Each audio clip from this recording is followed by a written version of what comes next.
Hello and welcome to Deck Builders Albany, where we talk all things outdoor living. Today we are going to look at a decision many homeowners face early in a backyard project. Should you build a raised deck or a ground-level patio? If you have been flipping through photos online, these spaces can look similar, but the way they are built and how they perform over time are actually very different. Let us start with the basics. A raised deck is a framed structure built above the ground. It sits on posts and footings, and the surface is usually made from wood or composite decking boards. A patio is built directly on the ground, on top of a prepared base. It is often made from pavers, concrete, or stone. Both can give you a solid, usable outdoor space, but they interact with your yard and your house in different ways. Around Albany, we deal with sloped yards, changing soil conditions, and freeze-thaw cycles.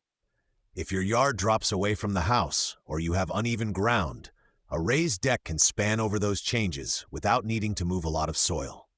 Footings can be set to the correct depth, and beams and joists can create a level surface above the slope. A patio on that same slope would require more excavation, retaining, and careful base work to stay stable and level over time. Now think about how your home is set up. If your main living level is a full story above the backyard, a raised deck often makes the most sense. It lets you step out of a door and be right on your outdoor space without a long flight of stairs down to the yard. On the other hand, if your house has a walkout lower level or sits closer to ground level, a patio can feel like a natural extension of the landscape. It can blend nicely with garden beds, lawn areas, and paths around the property. Material choice also plays a role. On a deck, you might choose pressure-treated wood or a composite option designed to handle weather and heavy use with less maintenance. Composite systems like TimberTech are built to resist rot, fading, and surface splinters, which can be especially helpful in our mix of snow, rain, and strong summer sun. On a patio, you will be thinking about paver types, joint sand, and how to keep weeds and shifting under control as freeze-thaw cycles work on the ground underneath. Use and weight are important too. If you are planning an outdoor kitchen, hot tub, or heavy masonry features, you will want to talk carefully with your builder or contractor. A deck carrying heavy loads needs proper engineering, footings, and framing to handle that weight safely. A patio may be a better home for certain heavy features, as long as the base is designed and compacted properly. The right choice depends on your site conditions and what you plan to build on top. In many backyards, the best answer is a combination.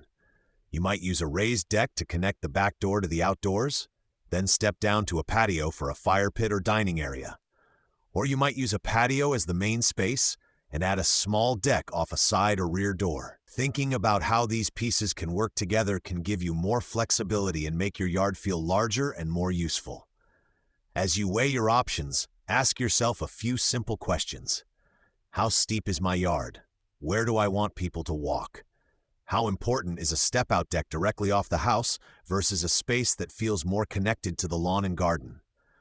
How much maintenance am I willing to do on pavers, grout lines, or deck surfaces over time? Your answers will start to point you in the right direction. If you are considering a new deck, patio, or a combination of both, you do not have to decide everything on your own. You can reach our team at 518-656-0848 or visit www.toughbuildersalbany.com to learn more about how we design and build outdoor spaces that fit your yard and your home. Thanks for joining us on Deck Builders Albany. Our goal is to help you choose the right structure for your property, so your outdoor space feels safe, practical, and easy to enjoy for many seasons ahead.